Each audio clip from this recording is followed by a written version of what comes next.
romanesca. Não, nós precisamos nos basear naquele profissional que está realmente capacitado, habilitado a tratar dos fatos que acabam culminando no que a gente chama de conhecimento histórico. Então, nesse sentido, o Cavaleiro do Templo, ele realmente se constrói em cima de um cenário histórico o mais fidedigno possível, respeitado as datas, respeitado os eventos. Então, o leitor desse livro acaba se envolvendo com esse conhecimento histórico, mas importante, e sempre destaco, é uma obra de ficção, não é uma obra de história. Por quê? Porque existe um romance que recheia esse livro e, de uma certa forma, produz, e creio que esse híbrido de ficção com história, com ciência, acaba se tornando interessante no sentido de estimular o leitor a, de repente, se interessar mais pela ciência, pela história, pela teologia, pela filosofia, enfim, que são praticamente os pilares que sustentam o Cavaleiro do Templo. Literatura, história, filosofia, religião. E então eu fico muito feliz, porque tem 3 intelectuais, 3 eruditos de formação.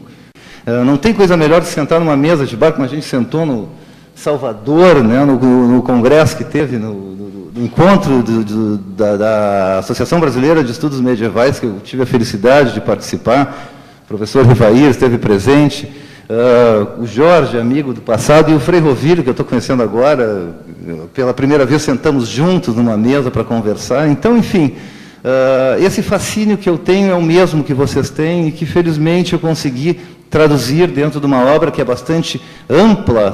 Este é o primeiro de 4 volumes, nós estamos falando em torno de 1.300 a 1.400 páginas, e que já tem 3 escritos, estou escrevendo o 4º, quer dizer, já estou na reta, no quartel final do projeto, e que, graças a Deus, hoje é realidade, e estamos aqui nessa mesa redonda falando justo sobre o livro e o período crítico em que ele se insere para a história humana, que é o século XII, século XIII, justo o século das cruzadas.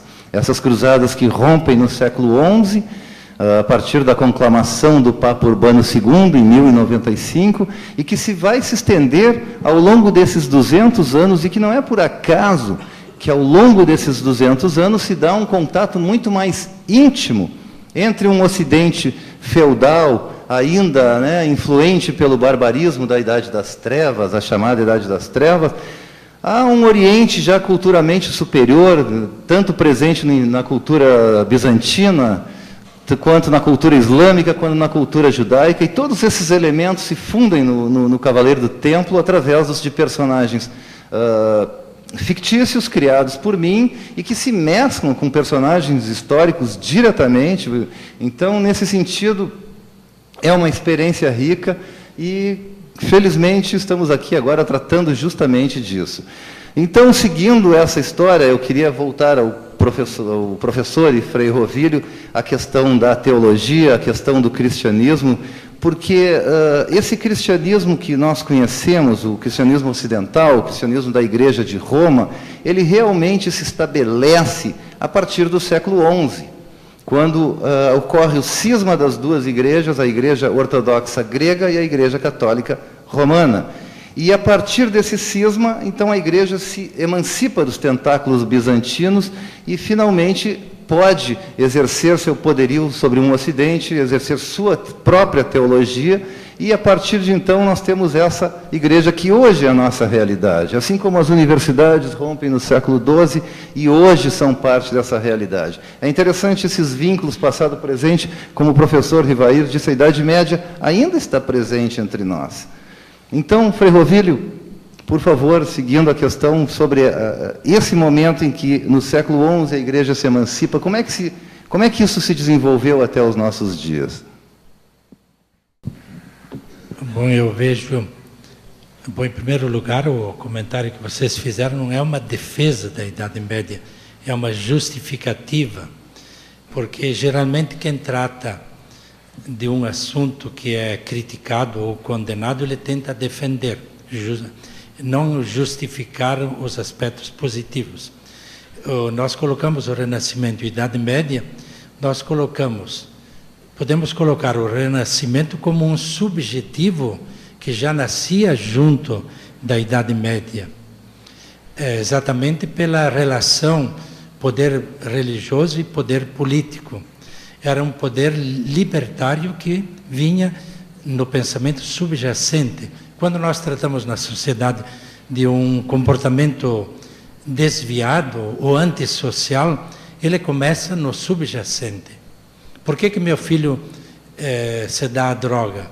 Porque ele começa a contestar comportamentos meus, da minha esposa e da minha família, ou aderir a novas propostas. Então essa também é a passagem de um pensamento demasiadamente estruturado, que tinha uma resposta para tudo. Se não a tivesse, a justificava. Então vinha todas as normas. Então a igreja ligada ao Estado, se nós nos perguntássemos na época, se a igreja não o estivesse, dentro dos abusos que aconteciam de toda a ordem, o que teria sido do Estado? Que tipo de sociedade nós teríamos hoje? E hoje a igreja está separada do Estado. Então eu gostei muito do livro do Galina, pelo seguinte, porque eu não estou interessado em reconstituir, repetir pensamentos medievais. Nós todos sabemos quais são, sabemos que a igreja segue normas que foram as medievais, depois apenas normas pastorais foram surgindo, tanto assim que definições, dogmas, ou muitos acham que a igreja tem um monte de dogmas, tem um mínimo de coisa, mas tem um monte de normas, tem um monte de princípios que podiam ser descartados, ou podiam ser renovados, ou podiam ser não considerados. Se prende a essas coisas secundárias. Então, igreja separada do Estado, eu fiz uma análise no Fórum das Igrejas. Eu vi que estavam estruturando o programa do Fórum das Igrejas. Não, eu disse, eu vou lá também, quero ver o que é. Convidei um professor amigo meu e nós fomos. Apareceram A, B e C, todos perdidos. Eu disse, mas vem cá. A Igreja Católica no Brasil nasceu com o Estado. Então vamos seguir as divisões da política brasileira, da cidadania. Nós estávamos engajados lá. Vocês não se deram conta que enquanto havia o padroado, o Estado procurava a igreja se libertou do Estado e esqueceu que ela agora deve procurar o povo. Então essa é a Igreja Católica que não se entendeu no curso da história. Não soube assumir o subjacente que já estava dentro dela. A queixa do clero por ser manipulado pelo Estado, ter que seguir as arbitrariedades do Estado, e consegue a liberdade e não sabe o que fazer com ela.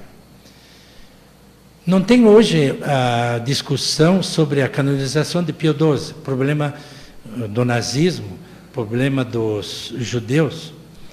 Eu digo isso porque trabalho na comunidade judaica e a maior parte tem uma admiração enorme por Pio XII, porque muitos das famílias deles foram protegidos por iniciativa do Papa em conventos e colégios, e descendentes vieram para cá.